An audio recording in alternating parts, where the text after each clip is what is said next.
Merry Christmas to me, folks. Hey there, I am the Mighty Plantain, and it is January 8th of 2021. So Christmas is a couple of weeks in our rearview mirror, but my wife did pick me up a very nice Christmas gift. This is a 4-pack of beers from St George Brewing, a place we've been together before. And yes, I know it's kind of poor form to wear a different brewery's shirt and logo in a review of one brewery, but this is another one of my Christmas gifts. We've been to Mason's a couple of times, including when we were hunting for a house. Yes, it's a mobile home, double wide, blah, blah, blah. We went scouted a couple of different locations. Anyway, we hit Mason's. Our first visit to Mason's together was on one of those house hunting expeditions, and we've been a couple times since. Anyway, Mason's Brewing is another great brewery. Lots of good food, lots of good beers. But Lake St. George is what we're featuring today. Great brewery, lots of great beers, including Kerplunk. Bill G, if you're watching, and a lot of other local folks, but I know Bill loves that beer. Kerplunk is one of the greatest blueberry beers ever. Lots of fruit in it, but still a great, delicious, beautiful-looking beer. And it's hard to find now because everybody else is aware of that fact, so places can't keep it in stock. But anyway, Lake St. George, can't comment on the food. We never stopped in for food, but they do have a trivia night and a couple of other things going on down there. Nice setting, newer building, good beers. Tonight we're looking at 4 of them. That's right, I'm going to go through the whole 4 variety pack for you. All 4 of these are part of the Fledgling, which is a rotating series. In this particular case, these are the Christmas cookie editions. We have Oatmeal Cookie Milk Stout. Now the cans have a little bit of give to them. I'm not used to that. So here's one thing I can take away from that. 1, I know they're not overly full, so they're not going to explode when I open them. 2, might have fallen a little flat, but I'm just reserving judgment on that. Sugar Cookie Blonde Stout. Okay, a blonde stout. You don't see a lot of those, and it's a unique and different experience. Fruitcake Pastry Sour. Fruitcake, right? Gingerbread IPA. So here's what I'm thinking. You guys are gonna get to see this because I haven't even looked at these yet. They've been sitting in the fridge for a while, and I figured I'd drink them all on camera. You're holding one of our newest creations. This rotating lineup allows for experimentation with flavors, ingredients, and styles. As a development series, we invite your input. And there's the website, lakestgeorgebrewing.com/fledgling. I better take some notes mentally and try to remember to check that out tomorrow to fill them in on what I thought. I do like to give feedback when people ask for it, but here's what I'm finding. I was thinking about how do I line these up. Now I'm not seeing any listings of ABV or IBUs on this, so I'm going to fly a little bit blind here, but not completely. I'm thinking that a blonde stout is going to go first, followed by a milk stout, followed by the sour, and then the gingerbread IPA. Now, my thoughts on this are stouts are going to have less overpowering flavors. So don't get me wrong, the darker the beer, the more overpowering the flavor is. But in terms of stouts, they can be overpowered by sours and IPAs, and sours can be overpowered by the bitterness of IPAs. Now, 90% of the time, you're okay lining up beer. Well, okay, this might have been true years ago, but 90% of the time, you would have been okay lining up beers from light to dark, and you wouldn't have any interference between the flavors. But with the increasing popularity of IPAs, you want to line those up with your light to dark beers and then put your IPAs last. Unless some of those darker beers have higher IBUs, that's your International Bitterness Units, a measurement of hobby bitterness in a beer. Some of those darker beers have higher IBUs than your lighter IPAs, then you'd put the IPA before the darker beer. So it's basically priority light to dark, but secondarily you need to consider those IBUs, and those should be from low to high. And that's all to avoid flavors intermixing on your palate and overwhelming other flavors. So if you get a very hoppy IPA that's like, 50 IBUs, that bitterness is going to actually overwhelm your palate to the point where even the darkest stout, you're not going to be able to taste those grainy, malty flavors in it. So, okay. Most of you guys watching this already know everything I just said. So, thanks for bearing with me through that. For those of you who are, new to the beer world, then, hey, maybe you just learned something. I hope you did.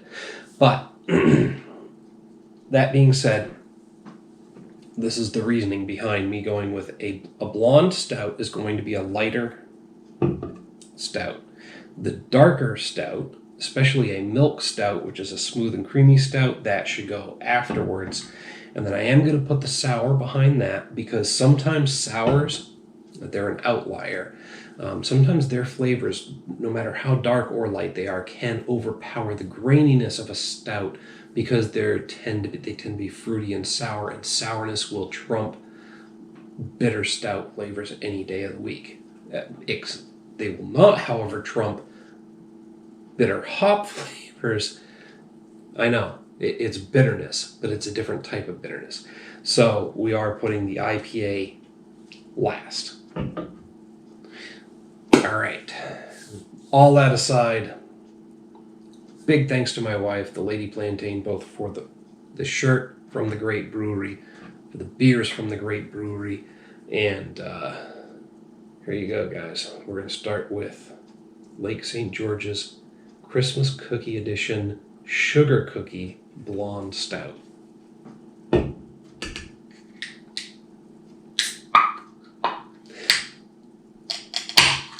There was a slight puff there, so I'm thinking that the fact that the cans have a little give to them means that they might have gone a little flat in the can. Alright, so next up is Lake St. George's Fledgling Rotating Series Christmas Cookie Edition Oatmeal Cookie Milk Stout.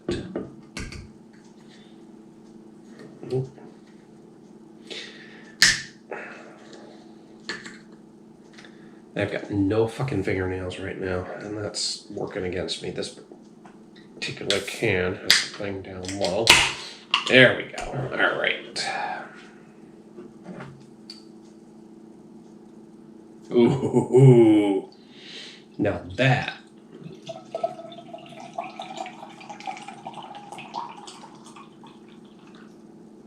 is more reminiscent of a stout. Although the bubbles aren't very fine. Those are some pretty large and irregular bubbles, but that's not necessarily a bad thing. I'm used to a creamier head on a stout.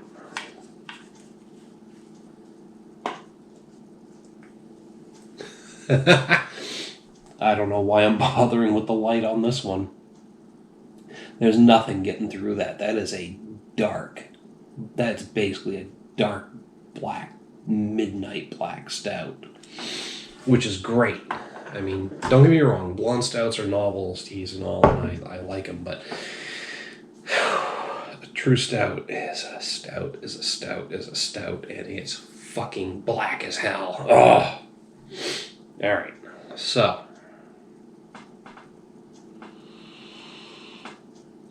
roasty,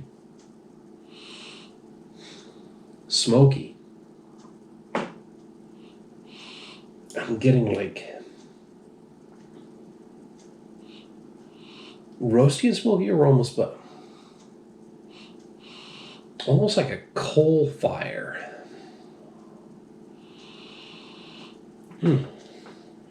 Nothing wrong with that.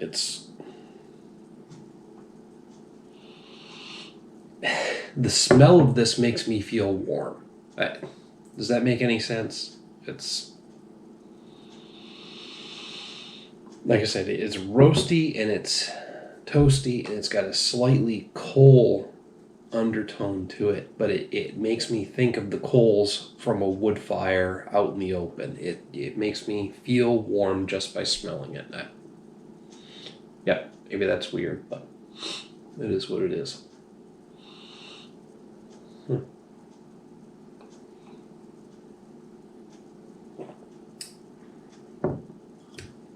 It's got a nice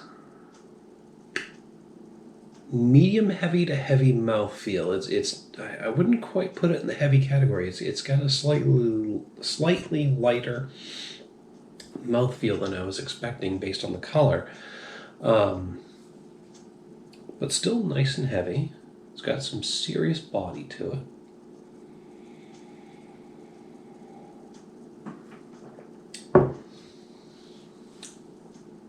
It's a very smoky.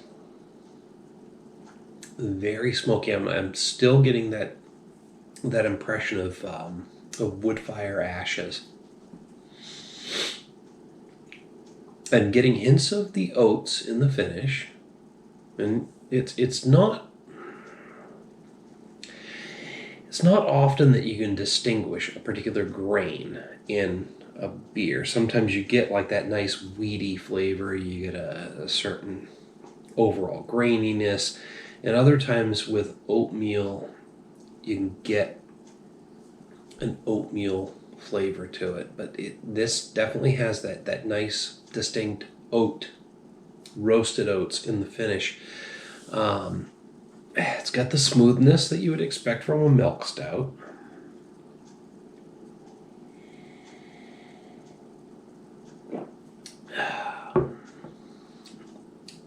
I'm not necessarily getting any creaminess from it, but a nice smooth texture and taste. Again, very roasty, quite smoky, and that there's that impression in the finish of wood fire ashes. Now that it sounds bad. If you say something tastes like ash, a lot of people take that as a bad thing. This is not bad. It is a pleasant, ashy wood ash. It's a pleasant flavor of wood ash in the finish.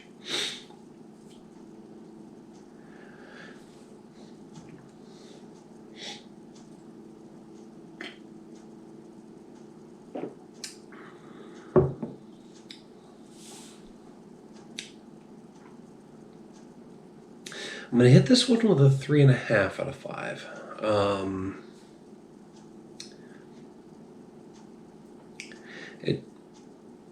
It's good. It's well put together. It's definitely a significantly above average beer. It's just, I have had some other oatmeal milk stouts that have similar flavors. There's nothing distinguishing this in that field.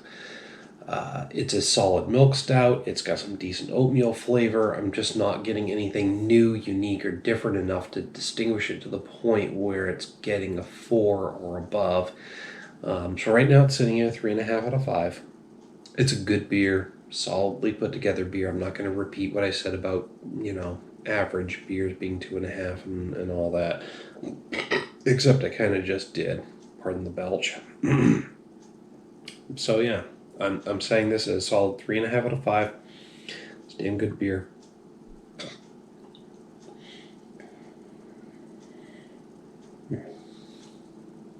I'm going to take my time finishing this one off because I really, really miss that impression of wood fire ashes. The middle of fucking winter. I haven't fired up my fire pit since, middle of October, maybe towards the end of October we had a fire. Anyway, I'm going to slowly finish this one off and then we will move on to the sour. All right, so we are now up to the Fruitcake Pastry Sour. Now, I noticed this before on the cans, and I'm going to say this again. I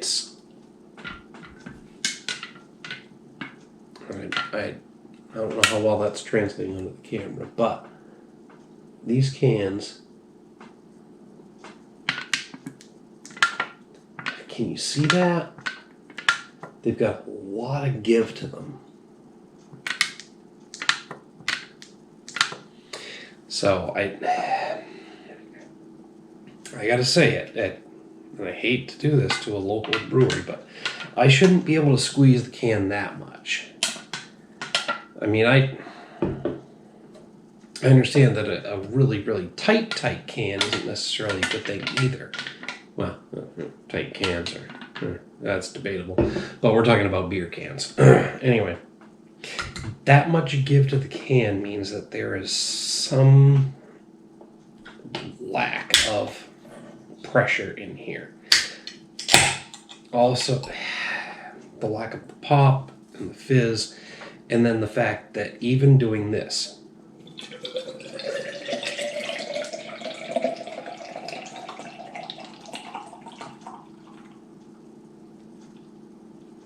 I'm not getting a good head. Well, I mean, I am kind of getting a good head on that, but watch how quickly it fades. And you guys have got pressure and carbonation stuff going on. And I hate to say something like that, especially about a local Maine brewery that produces good product, but there's something going on with these, these cans. You got to figure that out. I get it. I'm not even going to pretend to be an expert. I've only brewed 2 beers myself, but my second one had huge carbonation issues. So again, I get it. It's a complex process. I'm not faulting you guys, but I think you got to fix that. I think flavor-wise, they're coming out great. I just kind of want to see it bubble up a little more. I don't know. I'm nitpicking. So let's just move beyond that and talk about the fucking beer, right? Okay. Because it's more about the flavor and everything else than it is about the one little part of the experience. But look at that. That is slightly hazy. Nice and pink. This, by the way, is the Fruitcake Pastry Sour. I said that already. See? Letting myself go all kinds of different places in these videos. But it is a nice hazy, I would say ruby red to pink beer. With not a lot of bubbles coming up from that nucleation point. So, all right, we're going to not talk about the carbonation anymore.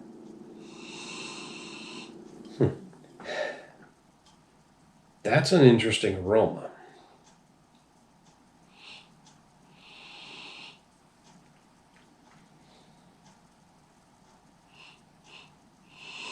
There's this odd, fruity, sour, yet slightly bitter aroma to it. Now, I have to ask, did they use Woodruff syrup in this? Because the last time I experienced an aroma like this, and this is to a much lesser degree than that other time, was with Green Ghost from, I think, Woodland Farms Brewing. Correct me if I'm wrong on that, but I believe Woodland Farms was responsible for Green Ghost. Shit.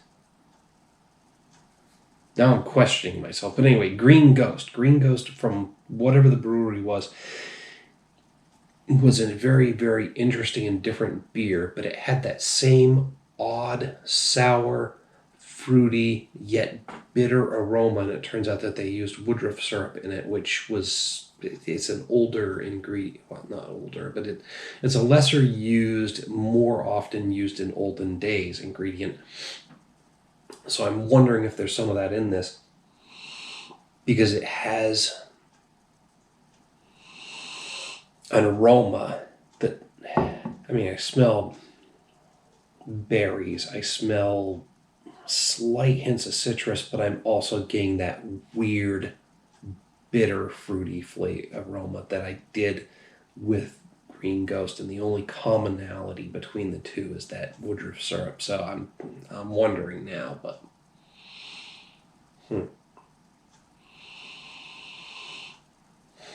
anyway, just yeah, like I said, that odd fruity bitterness that I can't put my finger on, combined with berry aroma and a slight hint of citrus.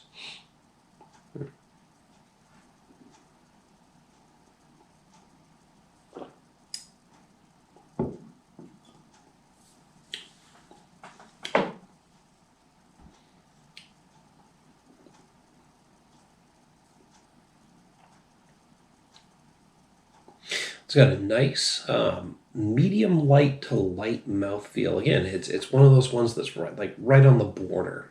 I want to say a light mouthfeel, but it's got enough body that I want to say medium light, and almost enough for me to go, just enough for me to say medium light, but it's right on the cusp between me going light versus medium light. So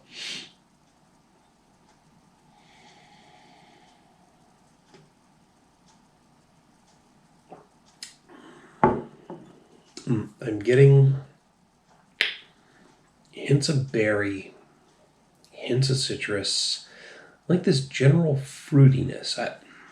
If you've ever actually eaten fruitcake, which I haven't since I was a young child, but I do remember that those little slight, it's almost like candied whatever, the gelatin based or whatever the hell they are, those little red and green flecks that are in the fruitcake.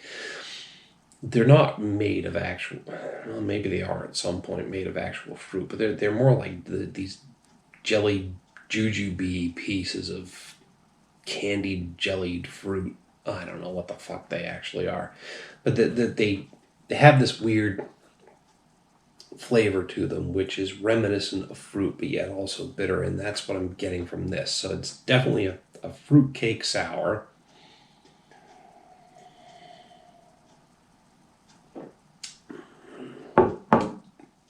Because that berry flavor and the slight citrus flavor definitely have sour characteristics to them, but they're also slightly reminiscent of that weird artificial fruit flavor.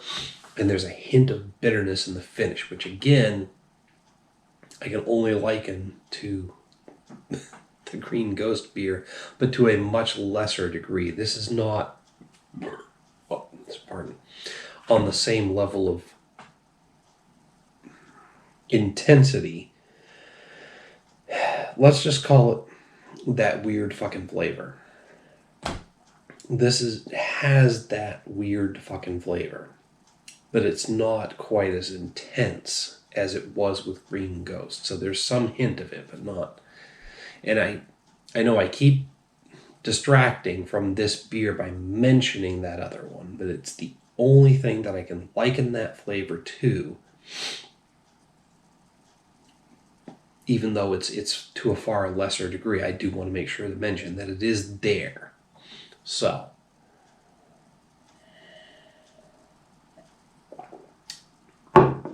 here's where we're at.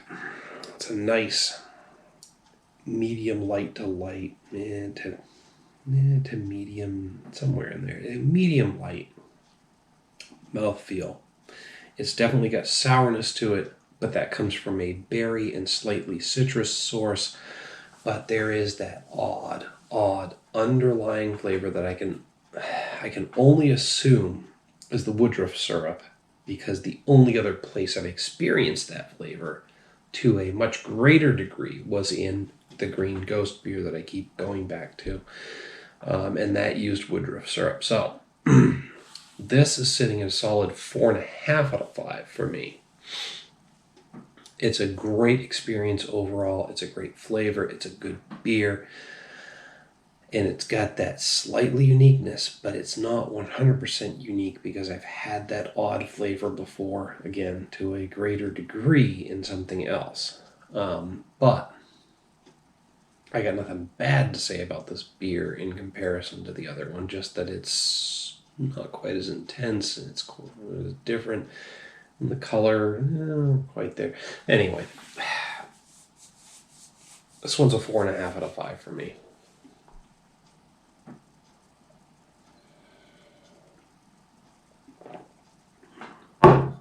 Anything else I've got to say at this point to describe it, I would just be repeating myself or going way off into the woods. So let's just leave it at that.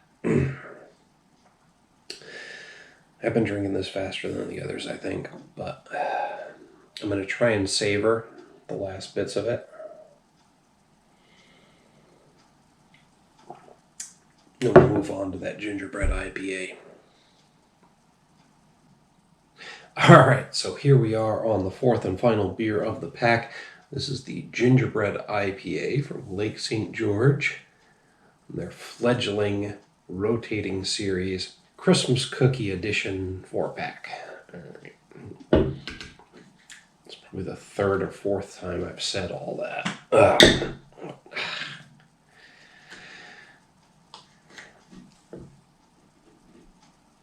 I mentioned at the top of the video, I got no fucking nails. So what I should have done was taken something and pried those pop tops up so I didn't look like so much of a fucking weakling idiot on the video, but I didn't do that, so.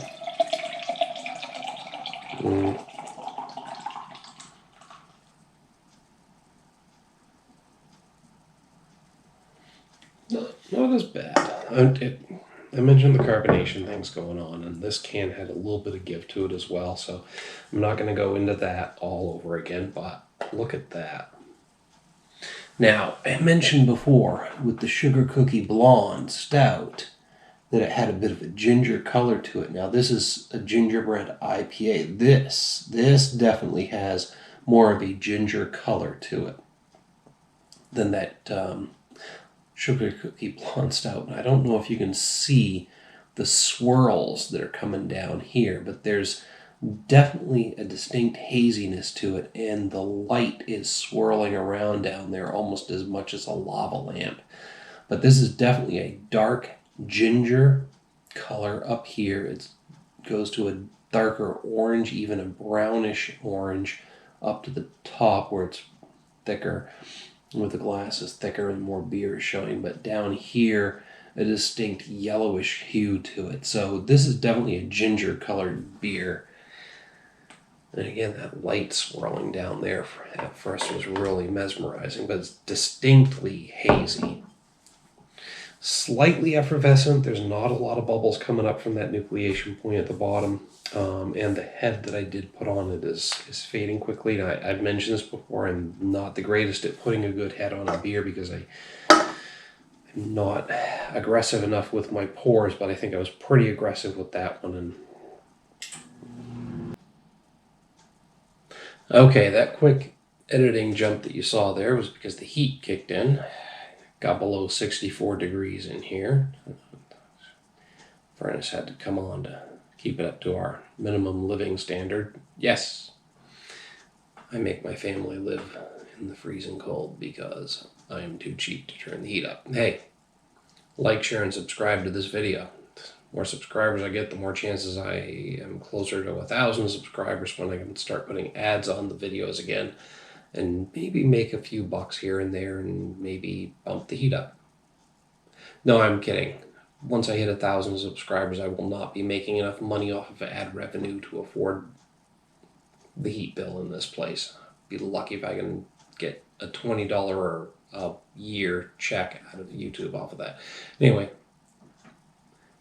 enough of that. That's woe is me bullshit. So,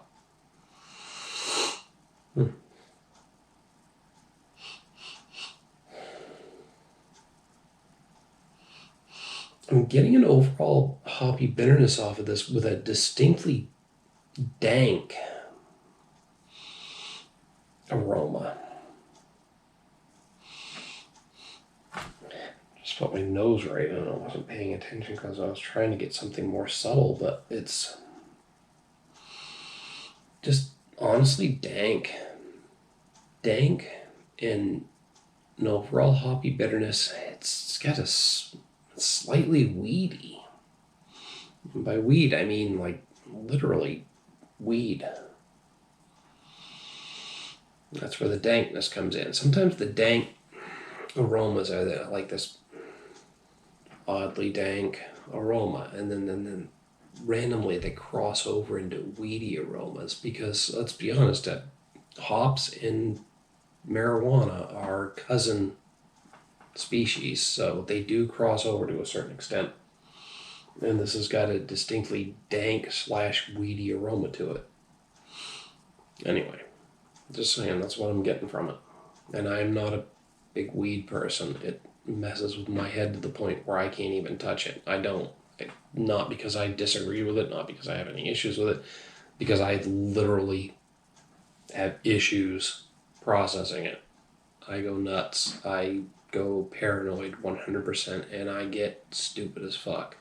Anyway, that's a story for another time, but I'm just saying, me saying that it has a dank aroma that crosses over into weed, it's just me saying it smells like fucking weed. And there's a slightly metallic after effect to it, too. Anyway.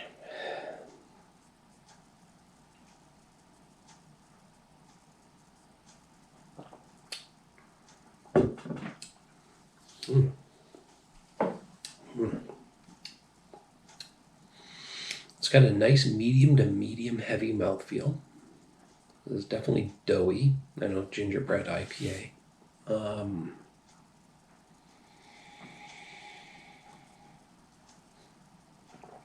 there is actually a hint of ginger in there.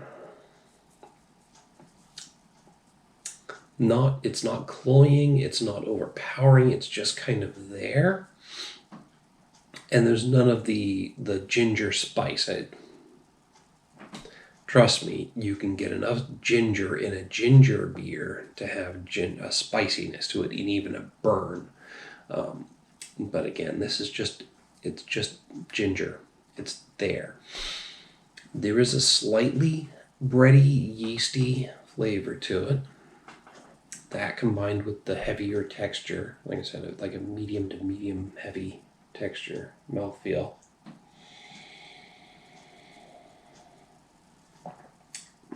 Gives it that gingerbread cookie character, but it quickly fades to that nice, dank, weedy, hoppy bitterness that then comes into an aftertaste of an overall hoppy bitterness.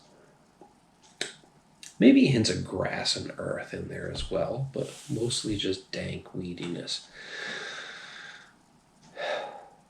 It's good. It's a decent IPA. I like IPAs. I'm going to hit this with a 4.5 out of 5. I've gone over all the flavor and aroma and the whole experience characteristics. I'm deep enough into my cups to realize that I'm running off at the mouth, and I'm just going to say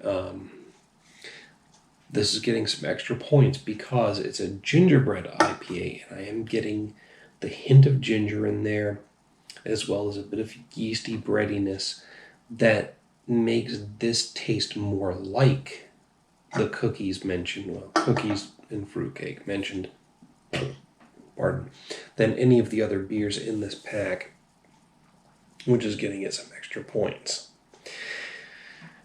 So, good. Pardon. I'm getting like the precursors to hiccups here, whereas I'm getting that fluctuating diaphragm, so I'm trying to keep that from getting out of control, and it's messing with my body and brain. So, if you see anything weird, that's why. No, I think it's passed. Anyway, so, yes, Gingerbread IPA is getting extra points as being bumped up from a 4 to a 4.5 because it is the closest out of all 4 of these to being like the label name. The Oatmeal Milk Stout. Okay, Oatmeal Cookie Milk Stout did have some Some characteristics of an oatmeal stout. Oatmeal milk stout. It's definitely a milk stout, but some characteristics of oatmeal. The fruitcake sour, did have some slight reminiscence of fruitcake, and it was definitely a solid sour beer. And then the sugar cookie blonde, a little hint of sweetness and some cookie characteristics in terms of that. And plus, it was definitely a blonde stout. But the Gingerbread IPA is way more characteristic of a gingerbread than any of those others were of the cookie types mentioned in the name. So, the Gingerbread IPA is getting those extra points. 4.5 out of 5. I'm now repeating myself, so I'm going to stop here.